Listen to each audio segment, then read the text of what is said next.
Hello, Kidney Warriors! James here for Dadvice TV, your online kidney health coach, and this is Dadvice TV Live, episode number 340.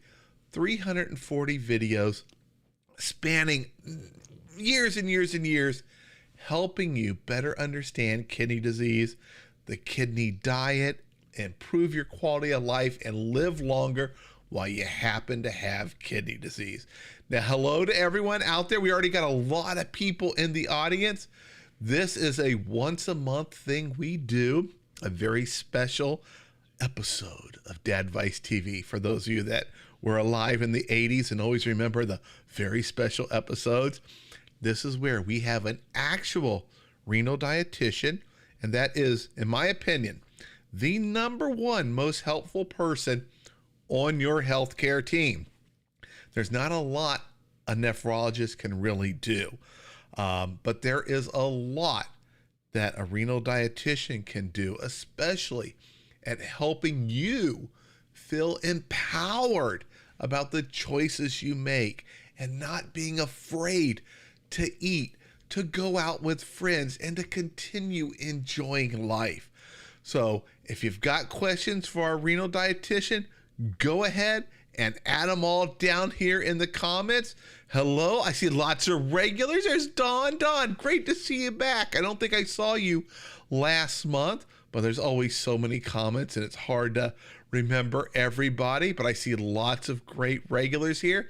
Let me bring on our renal dietitian from Plant Powered Kidneys, which is not only an amazing website and blog, but a fantastic Facebook group. Please, big warm welcome for renal dietitian Jen Hernandez. Hey Jen, how you doing? Hi, James. Hey, everybody. I am thrilled to be here in this wonderful, amazing, what is this, July 15th of 2025. We are halfway through the year. I can't even, time flies. Well, I am so thrilled to be here with you all tonight. My name is Jen Hernandez, and I am a registered dietitian, board certified in renal nutrition. And if you know me, you know that I don't do numbers and math and dates. But I can tell you I've been a registered renal dietitian for over 12 years now, and I have loved it all. I help people with CKD learn how to eat better to protect their kidney health in whatever stage or situation they're in, so that they don't have to be thinking about food and what to eat and just that anxiety about food and the renal diet 24/7. So the more knowledge and information and power you feel about understanding what your renal diet can look like, the better it is on the other side. And so that's what I love doing day in and day out with Plant Powered Kidneys. You can get a ton of free information and resources on plantpoweredkidneys.com, which that scanner QR there. code. There you go, QR code. It's been a long day. The QR code will take you to the website where we have tons, like nearly 100 free blog articles that dive into tons of different topics and guides about CKD and the renal diet.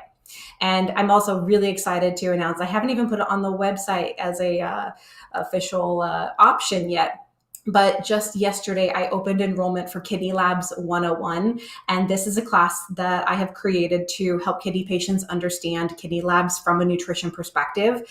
And it dives into the different labs on a renal lab panel, and things that you can ask your doctor about, things that you may not realize have a connection. And it's been phenomenal so far. We have had so much great feedback from the students that have gone through the class. It's been really wonderful. You get lifetime access, so you can refer back to the class when you get your labs down the road, which a lot of people get them every 3 months, 6 months, or even a year. So like a year down the road, you can go back and just brush up on labs and prepare for your appointment with your doctor. So you have questions, you know the kinds of questions to ask when you go to your appointment. You even get a 2-page handout that has a list of questions that you might be able to ask your doctor to prepare for discussing your labs. So we've had really great results there, and I will make sure to get an invitation link for you all because it is on sale at this moment. So I'll make sure to get that for you all if you're interested in taking the class. Perfect. Let me adjust your size so we're about the same size on screen. There we go. And look at this. We got all these regulars here. Love seeing it. All right, let's go ahead and let's jump into some of the questions. And there's lots of hellos, Jen, from lots of the regulars there. Dawn Gardner asked if Wow. you leak a lot of protein in your urine, which is known as proteinuria, should you substitute all animal protein with plant proteins? This is a great question, and something that a lot of people with kidney disease are curious about, because proteinuria, the protein leaking in the urine, that is one of the signs of kidney damage. However, it's a bit more nuanced than that. While, yes, being more moderate with your protein can be helpful, and it sounds kind of counterintuitive, like, oh, if I'm losing protein, I should cut back on protein. But that's kind of the case, that you don't want to overload your kidneys with a lot of protein. Protein is a very, very large thing to go through for filtration, and it's not even supposed to be in the urine at all. It's not supposed to go through that kidney filter. But it has been shown that reducing animal protein, and it's not about cutting it all out. So that's what Dawn said. Do I cut all of it out? Do I switch all animal to plants? You don't have to cut it all out, but being more moderate. And what I like to encourage my clients and students to do is, like, when you have the opportunity to choose a plant protein, whether it's tofu or seitan or beans or, beans and legumes are a really easy go-to. But when you have a different protein option that comes from a plant, see if that's a worthwhile option for you. See if that's something that sounds good to you, that you would enjoy. If you do an animal protein option, my recommendation is keeping it to less than the size of your palm, which is about 4 ounces. But if you keep it less than that, you're going to give your body the protein without giving it so much that it's going to be harder, and that it could cause more stress with the kidneys for more protein leaking. Now, all that being said, the piece of advice that I recommend on top, like above making these protein switches, is sodium. Sodium is very, very hard on the kidneys. It increases blood pressure, and that pressure increases proteinuria. So, and the reason I also bring this up is because no matter what kind of protein you're eating, paying attention to sodium is going to be really, really helpful. So look for low sodium options when you have the chance. Remember, it's not about just adding a sprinkle of salt onto your food at home. It's coming from the packaged things that we use, whether we're using packaged pre-made meal kits or doing ingredients, or like maybe a pre-made dressing or a sauce or something, anything that has an ingredient list. It's a good idea to just get in the habit of checking the sodium and just look for the lower sodium options that you have available for you in your stores, because the sodium can make a really big impact. And this also ties in with what the doctors will do when they see proteinuria. They might give you a prescription of a medication to help lower that protein in your urine, and a low sodium diet allows the medication to do what it's supposed to do. So it's really kind of twofold. It directly supports it, but then it also helps the other players in the team to lower the protein in urine. Now, we've had several questions about vitamin D deficiency. And one of them is saying, hey, their nephrologist doesn't seem to be too worried about a vitamin D deficiency, and they're anemic, which is very common. What are your thoughts on vitamin D deficiency? And I know you have blogs about how to boost vitamin D in your diet easily on the plantpoweredkidneys.com website. Yeah, we do. There's chances are, if you ask a question, we probably have an article on our website for it. So it is kind of, it can be really disheartening, right? When you come to the doctor with a question about your labs or about something with your health, and when they dismiss it and they say, oh, it's not a concern, it's not a bother, that can really suck, right? Like, it just sucks.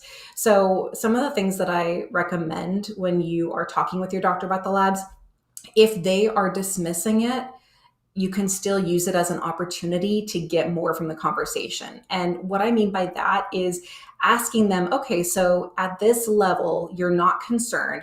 What would be a level that you would say is concerning? What is the target range that you're looking for for my kidney health, for my bone health, for my overall health, and really have them kind of pull some numbers that they're looking for you. And with low vitamin D, they're looking at under 30. As a dietitian, I'm a bit more of a perfectionist. Dietitians are very type A, and I like to look to try to help my clients reach a vitamin D level of around 60 or so. So it's really, really cushioned. It's really solidly within the normal range. It's not at risk of dropping below and being at risk for low levels. That being said, you can have high levels. You can have toxic levels of vitamin D. So we don't want to be too high either. So I would say it is definitely something to encourage more conversation for your doctor and ask more questions about understanding like why it's not a concern. Why is that not a worry? How low is too low? And then also, when can we get this retested? Vitamin D levels are typically checked once or twice a year.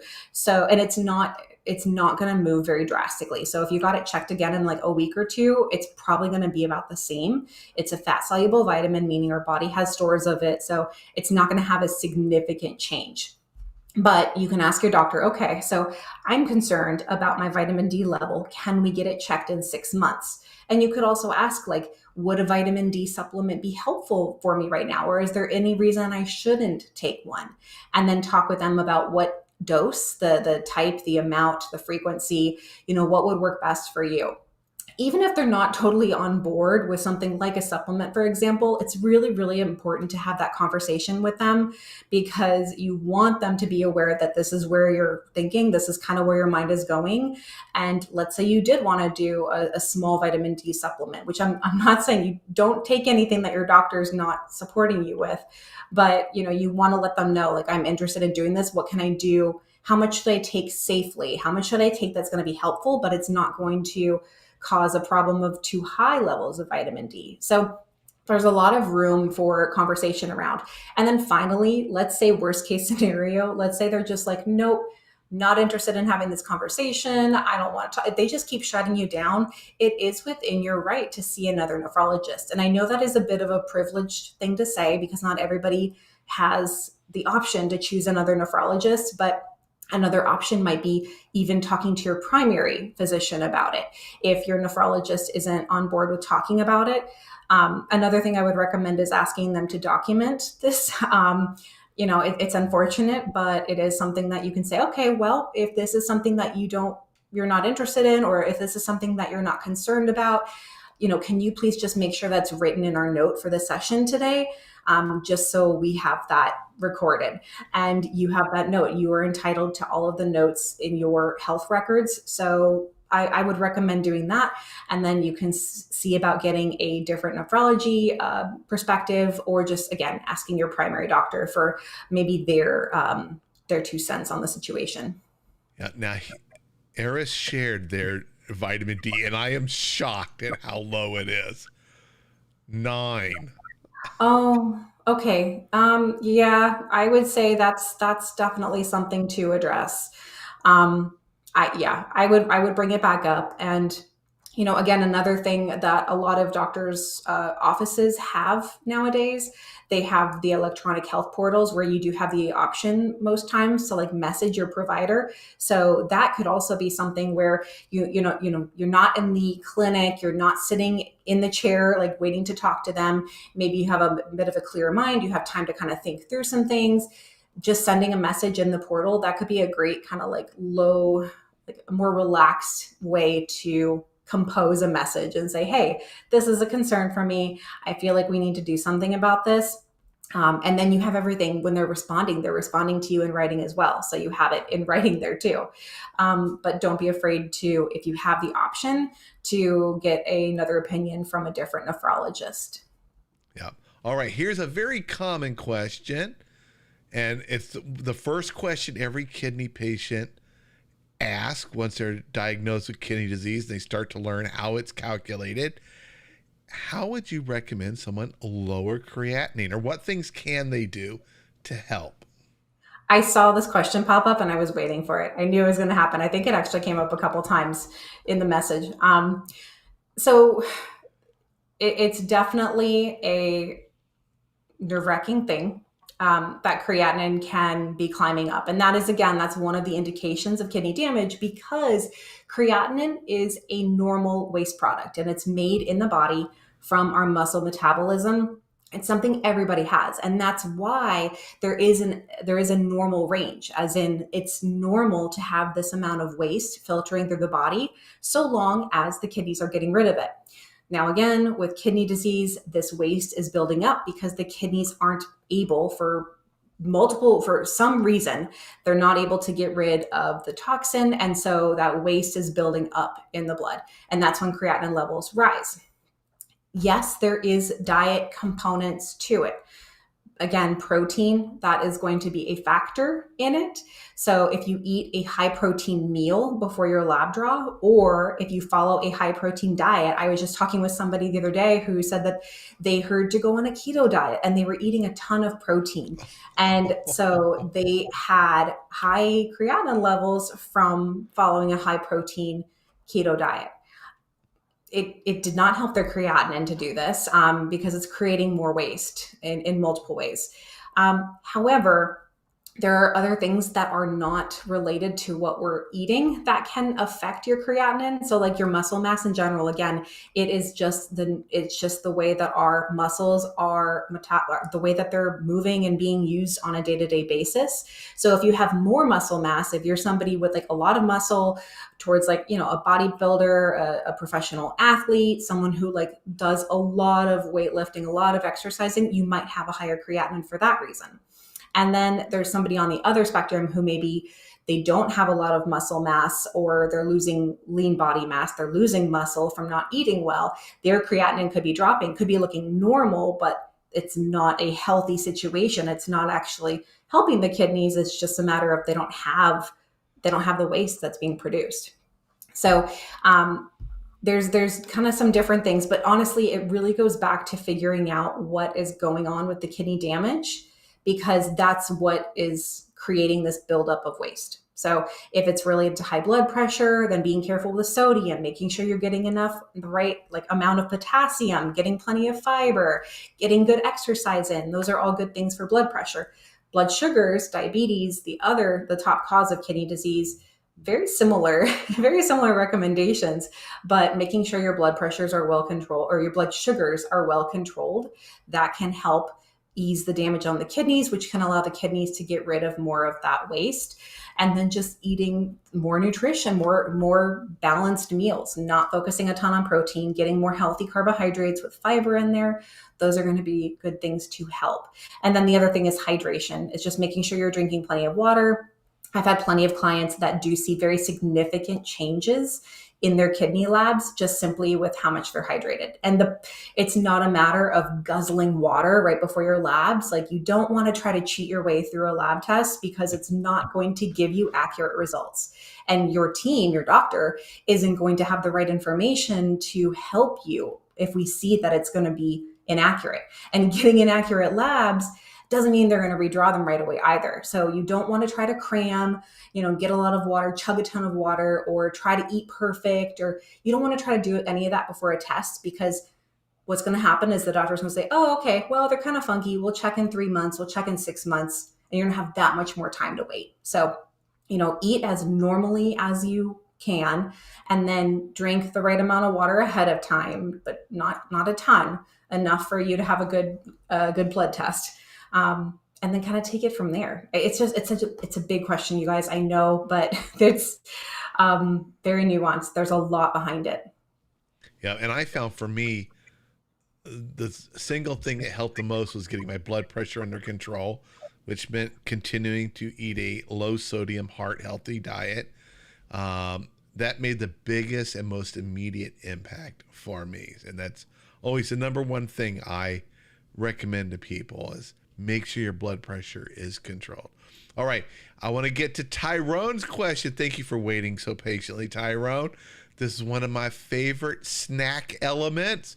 Is peanut butter a healthy addition to a kidney-friendly diet? Yeah. Oh my gosh. Absolutely. I mean, I'm happy to talk about peanut butter every time with you guys, because this is something that is demonized for a lot of reasons, and it's so unfortunate. But there's a lot of food noise out there, right? There's a lot of people out there saying that you absolutely have to avoid X, Y, and Z, and 99.99% of the time that's not the case. That's the same situation with peanut butter. Some of the things that I recommend for finding a more kidney friendly peanut butter would be to look for one that is primarily using peanuts.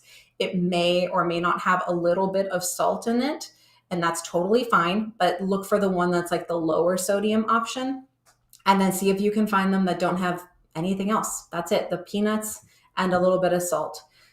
That's all you need. There's a ton of, there's what, like a whole grocery aisle now dedicated to So peanut many. butter. Yeah. So I know that there's like a lot of different tempting ones, but try your best to find one that is the simplest ingredients and just peanuts and a little bit of salt. So that's my recommendation. It's a great thing to include in a kidney friendly diet. It's giving you plant protein, it's giving you healthy fats from the peanuts, and it's going to be something that gives you the calories, the energy that you need as somebody with kidney disease. Your body needs energy to keep fighting kidney disease, to keep doing everything that it's trying to do. And there's so much that goes with peanut butter. My number one favorite, and we go through it like crazy, is celery. Yeah. Yeah. Absolutely just love it.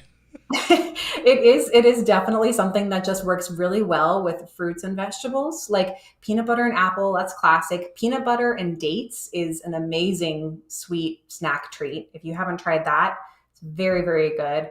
And then you can make, like, you can stir peanut butter into really good sauces and dressings. Mhm. You can add it into oatmeal. You can put it into smoothies. It's I'm pretty sure there's nothing peanut butter can't do. Yes, I even added it. Blah, I even add it to my stir fry. I love, like, a lot of the Thai recipes have like a peanut in them or a peanut sauce, and I don't know Hmm. how to make it, but I'll just get some peanut butter, mix it with some water, and add it to my stir fry as it's just finishing, just to give it that little bit of extra deliciousness. Oh, love it. It's a great additive. All right, here's someone new. Sadia, I believe I'm pronouncing her name correctly. I hope I am. She says, I noticed that if I eat carrots and cauliflowers, my knee joint pain increases a lot. Is this real or is it just in my mind? I mean, Sadia, I unfortunately I wouldn't be able to tell you if I can't say it's not real. We everybody has different types of experiences with foods and with things that are going on.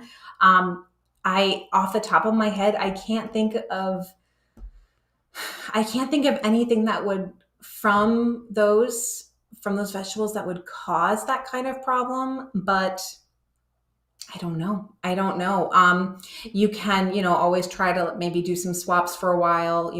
I have had clients who've gone through some like food sensitivities, and they might cut things out for a little bit and then they slowly incorporate things back in, and then they're fine and they notice, okay, maybe it was just kind of like a one-off thing.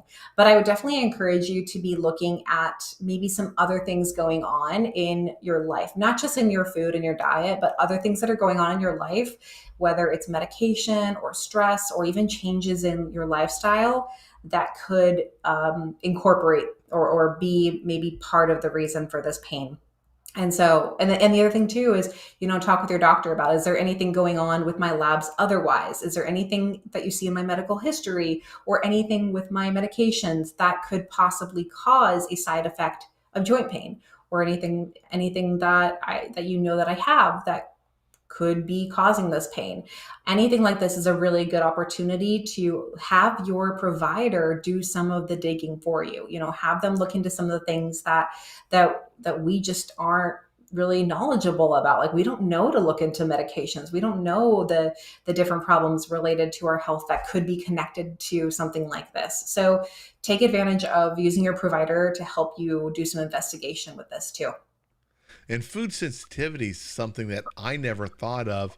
And then in my early 30s, I discovered one of my favorite things, blue cheese, I have an allergy to. And then after I was diagnosed with kidney disease, oh, I discovered that I have an allergy to soy, and I love edamame. I remember when you first told me about that, and that will be a forever a heartbreak for me for you. Yeah, I still eat it, but I wait till the weekend and I eat it. I don't go crazy with it. Mhm. But before, I could open up a giant bag of it, steam it, throw salt on it, and eat it like it was popcorn while watching Netflix. Yeah, edamame is really good. Yeah. All right. Dawn asks, is chunk white tuna that comes with no salt added in water a good protein choice? Yeah, actually, I was doing some research with a client a little bit ago, looking at some of like the canned meat options, and I think tuna can be a good option. That it definitely, and I like the idea of the can just being in a can, the smaller cans, like that's automatically portion controlled, and I like that it's canned, that it's going to be shelf stable, so it's not something they're like, oh my gosh, I have to figure out how to use this right away. So I think it's good for several reasons. And I love that you found a no sodium added one, because then you can, however you're making it, you can just add a little bit of salt or other kinds of seasonings to get it to your taste preference. The one thing I will mention is check for additives, particularly phosphate additives. That was something when my client and I were doing some research, we came across a few that had phosphate additives, and it was found in the tuna and the canned chicken. So, anytime that there is a preservation process in place, there is a chance that there is a phosphate. And just for a quick background reminder, there's organic phosphorus and inorganic phosphorus. And organic is naturally found in food, just like we naturally have phosphorus in our bodies. But then there's inorganic food it's been added to a food product in oftentimes the goal of preserving it. So that kind of phosphorus, the inorganic phosphorus, like phosphoric acid, for example, that kind is highly absorbed. And even though it's not a main ingredient, it is in a lot of stuff and it is highly absorbed. So that kind of phosphorus can have a bit more of an impact with your blood phosphorus levels. And so that's what I would encourage you to be careful with, is to just watch out for the different types of phosphate additives in the canned meats. All right, I'm going to reword this question. Jennifer asks, if your phosphorus and potassium is normal, can you eat foods with potassium? I'm going to reword it as, when should I be restricting potassium? Yeah, I mean, either way, it's chances are you probably most people with CKD are not going to have a long term, if they need to be careful with potassium, they might not need to be limiting their potassium very long, because it is lab driven. And what I mean by that is, just because you have kidney disease doesn't mean you should be cutting back your potassium. In fact, like I mentioned earlier, potassium is really, really powerful for blood pressure control. And if we were to cut that out, you're literally taking a tool out of your toolbox and you're saying, nope, don't need that anymore. You really want to take advantage of potassium. And the other reason I say, like, it's don't worry about cutting out potassium, is most of us don't get enough potassium to begin with. Like CKD, non-CKD, just people in general don't get enough potassium. And so when we're looking at like the average intakes of around 2,000 milligrams a day, which is way under the goal of 4,700 milligrams a day, why would we be cutting more of this out when people aren't getting enough to begin with? So I don't advise cutting potassium out just because of CKD. Now, if you have a high potassium lab value, you might need to be on a temporary potassium restriction. However, this goes back to the whole like preparing for your labs, eat normally. I recommend, when you're doing that normal eating, I recommend doing a food journal to log your food for that time, like 2 or 3 days up to your lab draw. Log it. Food logging is no fun. Nobody likes it, but it is incredibly powerful, because if you're logging your food for that short amount of time, you're going to have more details as far as what your potassium intake actually looks like. And so you'll be able to take that information with your labs to talk to the doctor about, okay, this is what I'm eating. This is how much potassium I'm normally getting. Should I be cutting back on my potassium? Or, this is the big question, what else could be causing my high potassium? And there's a lot of things that kidney patients can experience that can cause high potassium that have nothing to do with potassium in their food. So yeah, that's like one of my biggest stances ever. And I think 9 times out of 10, nine clients out of 10, I am actually pushing them to eat more potassium. We are setting goals of getting more potassium every time we meet. We're like, okay, where are you at? How much potassium are you getting? Can we add a banana? How about that baked potato? Like, what can we do here? So I really encourage you to ask your doctor more. And I'll do again a little reminder plug for Kidney Labs 101, our new class, because I have a section about potassium. I talk about the causes. I talk about the things to ask. So it's really important to understand the different opportunities here.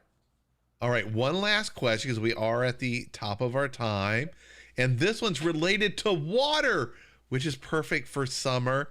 Pretty much the question is one type of water better than the other? And does it make a difference if I'm drinking out of plastic or glass? What's your recommendations? You know what? It's the basic for the win. This is something I was telling my husband the other day. I was like, why does nobody believe us when we say more fruits and vegetables? Like the most basic stuff. I guess this pun intended, the basic stuff just gets blown out of the water, and people don't believe us when we say, you can just do the regular stuff and it's fine. Because there's people out there that are saying, no, you have to drink this special water. And there's no extra money in regular water. Yes. And like these companies that are coming up with this incredible marketing to be like, oh, this is the water you have to have now. Like who are you if you're not drinking this water? So no, you just regular, clean, safe tap water. That's it. That's what you need. Don't worry about, I'm not even going to get into the nuances and the nitty gritties of like a plastic versus a glass or anything like that. Like just recycle, let's do that. But let's focus on just being hydrated. I've got my cup. I forgot my other one of my doctors, but you've got your cup, you've got your cup, you've got something that, yes, you've got something that you carry with you and that you have on hand so that you're sipping water throughout the day. That's the other important thing, is sipping water throughout the day. Don't be thinking, okay, I've got to chug a glass of water now, and then you go however long, and then, I got to chug water again. Like if you're focusing on hydration, which I think is a really, really great goal for people with CKD, is focus on sipping more throughout the day. Okay. That's my water standpoint. I will say the one caveat is if your doctor has you on a medically ordered fluid restriction, that is a very, very important thing to follow. So sipping is great for that as well, but make sure you're just sticking to within the recommended amount that they have set for you. All right, we are all out of time. Thank you so much, Jen, for being here. This has been fantastic as always. And thank you everyone out there for joining us. I will be back in 2 nights with Dr. Rick. We're going to talk about some of the kidney myths that are out there. And are they real or are they just fake stuff? Sneak preview, most of it is fake stuff. But we will have a lot of fun. And Jen is here every month answering your questions. And make sure, I'm going to bring you on the screen so I can get that QR code back up there. Make sure and visit our website, plantpoweredkidneys.com. There's links in the description. Join the Facebook group. It is my favorite Facebook group because there's so many positive, supportive people in there. And they're sharing ideas and recipes and all sorts of like little shortcuts. Hey, if you don't like this, I tried this and it tasted great. Gives you lots of ideas and stuff like that. And I hope to see all of you in those groups. All right. Thank you all. And I'll see everybody in the next video. Bye, everyone.